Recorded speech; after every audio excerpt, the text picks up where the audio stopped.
What's up, everybody? I'm Alan Thrall. For those of you who don't know, I own a gym in Sacramento, California called Untamed Strength. I've owned it for a few years now, and I'm with a very special guest today, Brian Alsruhe with Never Say Athletics, gym that he owns in Maryland. Where about in Maryland? It is in Westminster, Maryland, so just northwest of Baltimore. Nice. So this is going to be somewhat informal, kind of an untamed podcast. We're going to talk, a couple of business owners, a couple of gym owners are just going to talk about owning a gym and about opening your own gym and addressing some common questions that we get asked. So let's get to it. So Brian, the first question that I have for you is why did you decide to open your own gym? Well, I had been doing another job involved with the government where I was out of town a lot, like for a decade.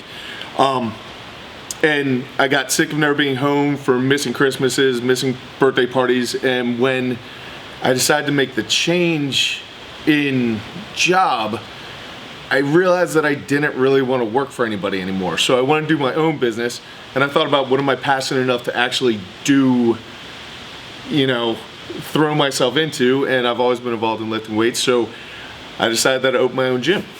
So nice. Basically it was more about like fulfilling a dream and starting my own business. You know what I mean? How about you, man? Why did you? That was kind of the same reason. I've talked about it before. I was in the military and it was driving me crazy, the lifestyle of just being micromanaged and having to listen to people that I didn't respect very much. And when I was about to get out of the military, everyone seemed to feel the need to tell me, this is what you need to do, this is where you should be headed right now. And I just couldn't stand being told what to do anymore. And so this was more of an adventure for me than it was. I just wanted a gym that I could lift in. And it was just a huge test to see if I had what it takes to be successful, and that was just in the form of owning my own gym. So that's kind of, where it all came from. It was more of an adventure that I wanted to take. And it just so happened that I was passionate about lifting weights, and I wanted to help others do the same. So that's kind of where it all started. I think also it's, you think about your end goal, and I'm not really a materialistic guy. I'm not into like nice cars, super nice houses. Like that's not what I'm into. But I am into freedom. Yep. You know what I mean? Like having the freedom to, if someone asks you to do something that you don't want to do, to be able to go, no, and walk away because my house is paid for, my car's paid for. And if you're working a job for somebody else, you're either making that person's dream come true, but it's not your own dream. You know what I mean? You're just helping them out. And no one ever gets that type of financial freedom of being able to just walk away from certain situations, typically working under somebody else. Right. So, I mean, I'm literally probably 80 decades away from actually being in that position, but I know that at least if I ever do get to that position, it's because I had the courage to actually try. Right. As opposed to taking the safe route and doing that. I've heard you talk about it before. I know you're in a similar position. Like you get to make what happens at the end of the day happen instead of letting the day happen to you, and that's awesome for anybody who owns any type of business. Right, and it's looking at a lifestyle that was very appealing to me. Not just being in a gym all day. That's not what it was all about. It was more about being in control of my success, being in control of my, or being responsible for my failure, and being in charge of what was going to happen for my future. And that lifestyle was very appealing to me, and that's why I wanted to make it happen for myself. I saw a lot of other guys doing the same thing, and I just thought, why not me? And I remember I used to watch old videos of individuals with their own training facility, and I always thought, like, how cool would that be? I wish I could do that. And then I really made the decision, and I realized I can do that if I want. Yeah. So why not go make it happen? So when you first decided that you wanted to open your own gym, how did you decide, or how did you kind of paint the picture of what your gym was going to be? So how did you come up with the vision for your gym, or for how Never Say It works? Because it's very broad to say, I want to open my own gym. You know, so how did you, whether someone wants to start an Olympic lifting gym, a powerlifting gym, a boot camp gym, how did you kind of paint this picture of what you wanted your facility to look like, your day-to-day routine? So kind of how did that all come into play? I wish that I could say that I laid out this really cool business plan and followed it, but I didn't. Like it was just kind of a jump and see if you could fly, more so. And I knew that I wanted to be involved in something different. And my original plan for the gym was to build something that didn't really exist, because it was what I wanted. It was my picture of, if I could belong to a gym, this is what I wanted to have, this equipment I want, this would be it, right? As it turns out, that's not what everybody wants. So that's why places like Planet Fitness are millionaires and I'm not. However, I did want to attract those like-minded people and try to bring them all under one roof. Like, we were training at Super Training yesterday, and you could see all those people had very similar goals, all doing the same thing, and they all trained together at the same time. So it was more of a team environment, and that's a lot of what I thought I wanted to build, was just a team of awesome people with like-minded goals that help push each other, that help do things. And then as far as my space, I had a picture of kind of opening a much larger spot than I have right now. Originally, that was my plan when I was dreaming about this. I was gonna have like this big open space that could handle all these people with all this special equipment, and we could have different sections of the gym. And then I started pricing things out, and as it turns out, stuff is expensive. So a lot of my choices in how things had to function came down to my actual income, how much money I could spend on starting this gym, and number two, the amount of time that I want to spend there. Because when you start out a gym, at least when I started out my gym, it wasn't really feasible to pay employees to cover the front desk or whatever. We don't have a front desk. So that means that whatever time we opened until whatever time we closed, that was my average work day, you know?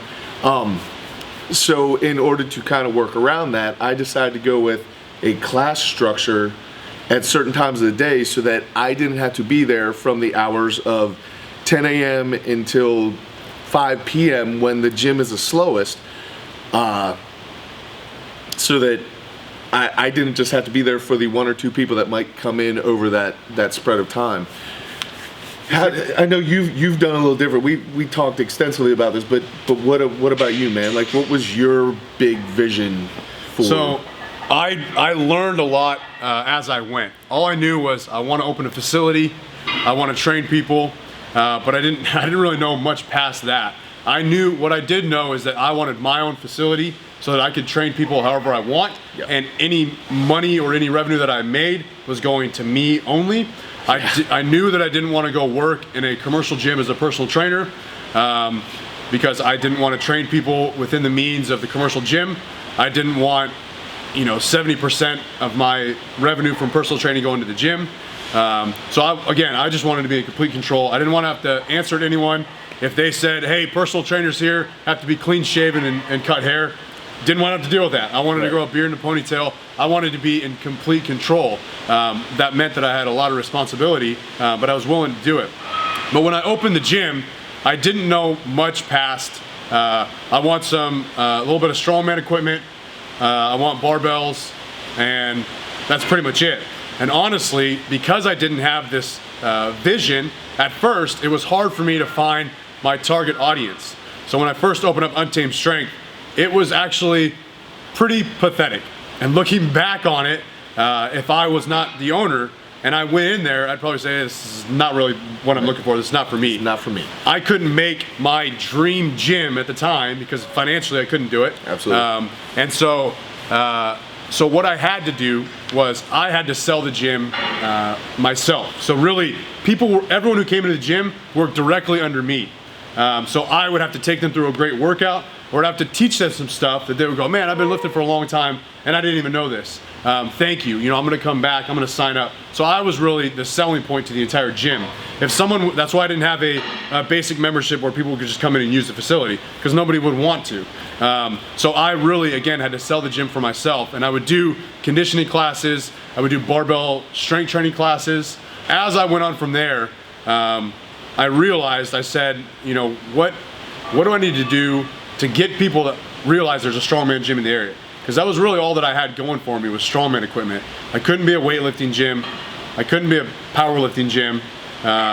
It wasn't a commercial gym. So I said I need to run with the strongman theme. And that's when I thought about hosting a competition. So I, pretty much just contacted NAS, got a competition sanctioned through them, hosted my first strongman competition there, and with the little bit of equipment that I had, and it kind of slowly started taking off from there. There were people who were coming in after the competition saying, I live down the street, and you've been open for a year and I had no idea there's a strongman gym here. No idea. So that was a good form of marketing, was competitions in the area. And that slowly kind of shaped into, I'm gonna run with a strongman theme. So this is gonna be a strongman gym. And that's kind of where it started to grow. And eventually there were guys who were coming in and using the gym for powerlifting reasons. So I started to cater it more towards them, and it just kind of slowly turned into a powerlifting and strongman gym. Absolutely. But at first, I didn't have much of a vision, but I knew that it was gonna be a process. And as I got more people into the gym, I was able to financially buy more equipment, grow to a bigger location, and make it kind of the gym that I had intended initially, the original vision for the gym.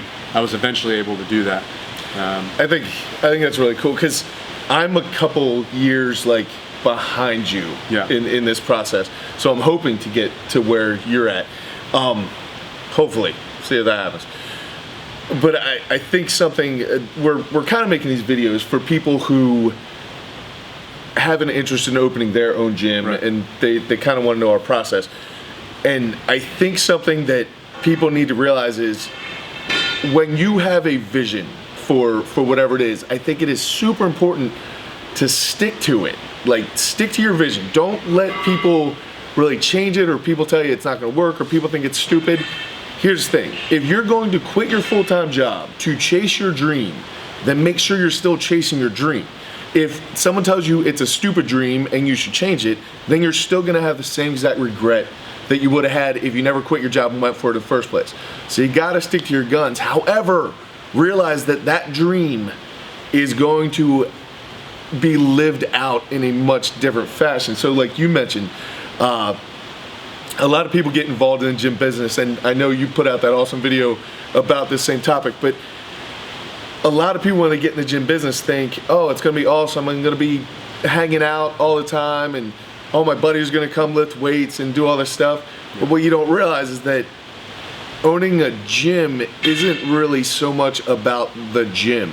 It's more about everything else that goes involved, and you wear so many different hats, from, you are the maintenance man, the cleaning guy, the membership guy, the personal trainer, the group fitness instructor.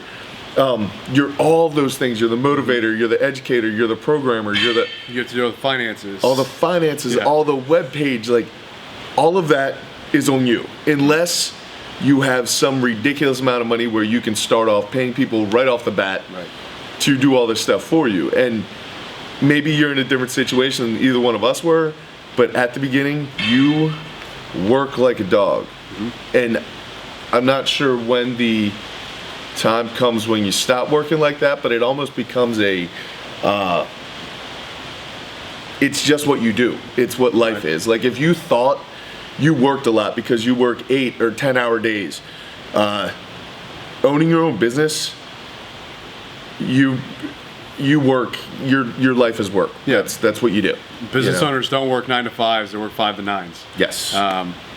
So yeah, and it's never going to be, you're always going to want to get better or expand a little bit more. Absolutely. Or give a better quality product. So I'm busier now than I was 3 years ago. Yep. So as the gym grows, my duties grow, my to-do list grows, and I get busier and busier and busier. So it's just, new problems arise, and you just got to learn how to roll with the punches and take things as they come. So, and you learn every single day. Oh, yeah. Like every single day has a new problem or a new challenge or a new something where you're like, when I first started business, even something like getting business cards or setting up the LLC or whatever, it seemed like a massive deal. And that was the one thing you did that day. You were like, well, I ordered business cards. Today was a success for the business. Yep. You know what I mean? And now the idea of all those little things, like you said, like as you grow, you get more and more responsibilities, more things, and the small stuff doesn't really matter anymore. Yep. Because it's just part of what you do. It seemed like a big deal at first, but now it's not. You just roll. And every single day when like a crisis happens, very few real problems come up. Like there's issues that you deal with and you're always going to be dealing with, but there's very few like problems that are big enough to really make you deviate from whatever's going on, which is something at the beginning. If somebody gave you a bad review or did something unpositive, you're like, my life's over, I'm gonna lose all my business, it's gonna fall down. And now you're like, it's just that day. It's that part of the day. That's it. And the biggest thing I would say is, like Brian said, you've just got to keep moving forward, keep doing something, and you're gonna find out what sticks and what doesn't. You're gonna make a lot of mistakes along the way, but you have to keep moving forward. And that's where my YouTube channel started. I had an empty gym, and I was like, all right, I've got 3 people signed up. They're coming in later tonight.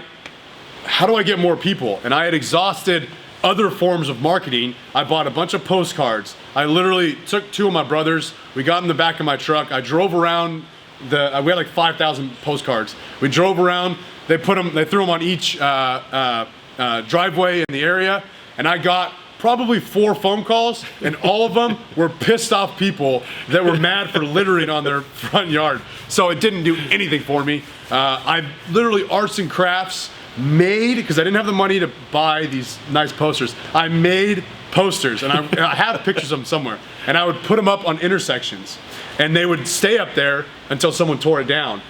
So I was literally trying my best to get the word out. And within the money that I had, I couldn't do anything else. And I said, I have a camera, I can make YouTube videos, I can post those for free. So I need to do something. Hopefully someone in this area watches a YouTube video and goes, that looks like a pretty cool gym, I'd like to come in. And then YouTube started to grow, and it grew much bigger than the gym itself. So anyways, this is my roundabout way of saying, you always have to move forward. You always have to keep doing something. And eventually things will kind of work themselves out. So absolutely, as long as you're moving forward, just like squatting 1,000 pounds. Can't squat 1,000 pounds if you're not squatting 135, then 145, then 155, but always moving forward. I've heard someone, a friend of mine, say he used the analogy of a pendulum. The further you swing that pendulum in the uncomfortable zone, the further it's going to swing into the results or the success zone. And that's opening a gym or taking on a huge feat or a huge risk, a huge challenge is very daunting for a lot of people. They want to stay back here and ask a whole bunch of questions when really you've just got to get out there, get really uncomfortable, and learn for yourself. And I knew the way I thought about it was that, and I still think about this, is that I'm writing my story. So every story of anyone who's ever been successful, they had a lot of hardships they had to face, and they learned from each of those experiences. So it's no different than if I was to do some squats today and I was sore for the next couple of days. I said, you know what, this soreness sucks, but it's good for me. I'm getting stronger, and it's no different with business and life. You've just got to get uncomfortable, figure stuff out, don't stop, keep moving forward, and things will eventually work out for you. I go to 24-hour fitness and I have to wait. It's so busy there. I have to wait like 20 minutes for a squat rack. And I was like, it like clicked. I was like,